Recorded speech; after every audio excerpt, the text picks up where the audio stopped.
تمام سننے اور دیکھنے والوں کو السلام علیکم۔ میرا نام ملائکہ عزیر ہے اور آج ہم اس ویڈیو میں جانیں گے کہ اللہ تعالیٰ کے حکم سے 300 سال غار میں سونے والے اصحاب کہف کون تھے۔ چلیے ہم اپنی ویڈیو کا آغاز کرتے ہیں۔ حضرت عیسیٰ علیہ السلام کے آسمان پر اٹھائے جانے کے بعد عیسائیوں کا حال بے حد خراب اور نہایت ابتر ہو گیا۔ لوگ بت پرستی کرنے لگے اور ساتھ ساتھ بت پرستی کی دعوت بھی دینے لگے اور دوسرے لوگوں کو بت پرستی کرنے پر مجبور کرنے لگے۔ خصوصی طور پر ان کا دقیانوسی بادشاہ اس قدر ظالم تھا کہ جو آدمی بت پرستی سے انکار کرتا وہ اسے قتل کروا دیتا تھا۔ افسوس کہ اصحاب کہف شریف لوگ تھے اور بادشاہ کے معزز درباری بھی تھے، مگر یہ لوگ صاحب ایمان اور بت پرستی سے انتہائی بیزار تھے۔ دقیانوسی بادشاہ کے ظلم و جبر سے پریشان یہ لوگ اپنا ایمان بچانے کے لیے اس بادشاہ کے دربار سے بھاگ نکلے اور قریب کے پہاڑ میں ایک غار میں پناہ گزین ہوئے اور سو گئے۔ یہ لوگ 300 برس سے زیادہ عرصے تک اسی حال میں سوتے رہ گئے۔ بادشاہ نے جب ان لوگوں کو تلاش کروایا تو اس کو معلوم ہوا کہ یہ لوگ غار کے اندر ہیں۔ وہ بہت ناراض ہوا اور غیظ و غضب میں آ کر یہ حکم دیا کہ ایک سنگین دیوار بنا کر غار کو مستقل طور پر بند کر دیا جائے تاکہ یہ لوگ اسی حال میں رہ کر مر جائیں اور یہ غار ان لوگوں کی قبر بن جائے۔ مگر بادشاہ نے یہ کام جس آدمی کے سپرد کیا وہ بہت نیک دل اور صاحب ایمان آدمی تھا۔ اس نے اصحاب کہف کے نام کی تعداد اور ان کا پورا واقعہ ایک تختی پر لکھ کر تانبے کے صندوق کے اندر رکھ کر دیوار کی بنیاد میں رکھوا دیا اور اسی طرح کی ایک تختی شاہی خزانے میں بھی محفوظ کروا دی۔ کچھ دنوں بعد وہ بادشاہ مر گیا اور سلطنتیں بدلتی رہیں، یہاں تک کہ ایک نیک دل بادشاہ جس کا نام بیدروس تھا وہ تخت نشین ہوا، جس نے 68 برس تک شان و شوکت کے ساتھ حکومت کی۔ اس کے دور میں مذہبی فرقہ بندی شروع ہو گئی اور بعض لوگ مرنے کے بعد اٹھنے اور قیامت کا انکار کرنے لگے۔ قوم کا یہ حال دیکھ کر بادشاہ رنج و غم میں ڈوب گیا اور وہ تنہائی میں ایک مکان میں بند ہو کر اللہ تعالیٰ کے حضور پیش ہو کر نہایت بے قراری کے ساتھ کریہ و زاری کے ساتھ دعائیں مانگنے لگا کہ یا اللہ کوئی ایسی نشانی ظاہر فرما دے تاکہ لوگوں کو مرنے کے بعد زندہ ہونے اور قیامت پر یقین آ جائے۔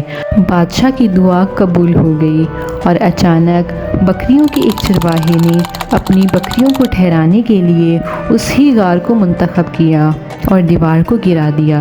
دیوار گرتے ہی لوگوں پر ایسی ہیبت و دہشت طاری ہو گئی کہ دیوار گرانے والے خوف کی وجہ سے وہاں سے بھاگ گئے اور اصحاب کہف اللہ تعالیٰ کے حکم سے اپنی نیند سے بیدار ہو کر اٹھ بیٹھے اور ایک دوسرے سے سلام و کلام میں مشغول ہو گئے اور عبادت میں لگ گئے۔ عبادت کے بعد جب ان لوگوں کو بھوک لگی تو ان لوگوں نے اپنے ایک ساتھی یملیخا سے کہا کہ تم بازار جا کر کچھ کھانے کا انتظام کرو اور نہایت خاموشی سے معلوم کرو کہ وہ دقیانوسی بادشاہ ہم لوگوں کے بارے میں کیا جانتا ہے۔ یملیخا غار سے نکل کر بازار گئے اور یہ دیکھ کر حیران رہ گئے کہ شہر میں ہر طرف اسلام کا بول بالا ہے اور لوگ بغیر کسی خوف و ڈر کے حضرت عیسیٰ علیہ السلام کا کلمہ پڑھ رہے ہیں۔ یملیخا یہ منظر دیکھ کر حیران ہو گیا اور کہا الہی یہ کیا ماجرا ہے، اس شہر میں تو ایمان و اسلام کا نام لینا بھی جرم تھا، آج یہ انقلاب کہاں سے اور کیسے آ گیا؟ پھر یملیخا ایک نان پائی کی دکان پر کھانا لینے گیا اور دقیانوسی بادشاہ کے زمانے کا روپیہ نکال کر دیا جس کا چلن بند ہو چکا تھا، بلکہ کوئی اس سکے کا دیکھنے والا بھی باقی نہ رہ گیا تھا۔ دکاندار کو شک ہوا کہ شاید اس آدمی کو کوئی پرانا خزانہ مل گیا ہے، چنانچہ دکاندار نے یملیخا کو حکام کے حوالے کر دیا اور حکام نے ان سے خزانے کے بارے میں پوچھ گچھ کی اور پوچھا کہ بتاؤ خزانہ کہاں ہے؟ یملیخا نے کہا کہ کوئی خزانہ نہیں ہے میرے پاس، یہ میرا روپیہ ہے۔ حکام نے کہا کہ ہم کیسے مان لیں کہ یہ روپیہ تمہارا ہے؟ یہ سکہ تو 300 برس پرانا ہے اور صدیاں گزر گئی ہیں، یہ سکہ تو چلنا بھی بند ہو گیا ہے اور تم ابھی جوان ہو صاف صاف بتاؤ کہ ماجرا کیا ہے۔ یہ سن کر یملیکھا نے کہا کہ تم یہ بتاؤ کہ وہ دقیانوسی بادشاہ کا کیا حال ہے۔ حکام نے کہا آج پوری روئی زمین پر اس نام کا کوئی بادشاہ نہیں ہے۔ ہاں، سینکڑوں برس گزر گئے ہیں، اس نام کا ایک بے ایمان بادشاہ گزرا ہے جو بت پرست تھا، جس پر یملیکھا نے کہا کہ ابھی کل ہی تو ہم لوگ اس کے خوف سے اپنے ایمان اور جان بچا کر بھاگے ہیں۔ ہمارے ساتھی قریب ایک غار میں موجود ہیں، تم لوگ میرے ساتھ چلو، میں تم لوگوں کو ان سے ملواتا ہوں۔ چنانچہ حکام اور عمائدین شہر کثیر تعداد میں اس غار کے پاس پہنچے۔ اصحاب کہف یملیکھا کے انتظار میں تھے۔ جب یملیکھا کی واپسی میں دیری ہوئی تو ان لوگوں نے گمان کیا کہ شاید یملیکھا گرفتار ہو گیا ہے۔ جب انہوں نے غار کے منہ پر بہت سارے آدمیوں کا شور و گل دیکھا تو وہ سمجھے کہ غالباً دقیانوسی بادشاہ کی فوج ہماری گرفتاری کے لیے آن پہنچی ہے۔ تو یہ لوگ نہایت اخلاص کے ساتھ ذکر الہی اور توبہ استغفار میں مشغول ہو گئے۔ حکام نے غار پر پہنچ کر تانبے کا صندوق برآمد کیا اور اس کے اندر سے تختی نکال کر پڑھی تو اس تختی پر اصحاب کہف کا نام لکھا تھا اور یہ تحریر تھا کہ یہ مومنوں کی جماعت اپنے دین کی حفاظت کے لیے دقیانوسی بادشاہ کے خوف سے غار میں پناہ گزین ہوئے ہیں۔ تو دقیانوسی بادشاہ نے غار میں ان لوگوں کو دیوار بنوا کر بند کر دیا ہے۔ ہم یہ تحریر اس لیے لکھتے ہیں کہ کبھی یہ غار کھلے تو لوگ اصحاب کہف کے حال کے بارے میں مطلع ہو جائیں۔ حکام تختی کی عبارت پڑھ کر حیران رہ گئے اور ان لوگوں نے اپنے موجودہ بادشاہ بیدروس کو اس واقعے کی اطلاع دی۔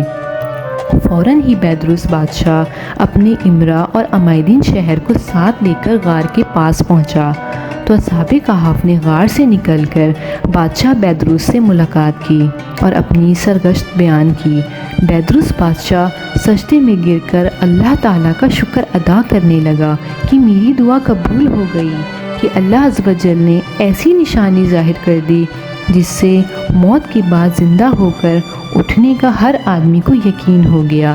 اصحاب کہف بادشاہ کو دعائیں دینے لگے کہ اللہ عز و جل تیری بادشاہی کی حفاظت فرمائے، اب تمہیں اللہ سبحانہ تعالیٰ کے سپرد کرتے ہیں۔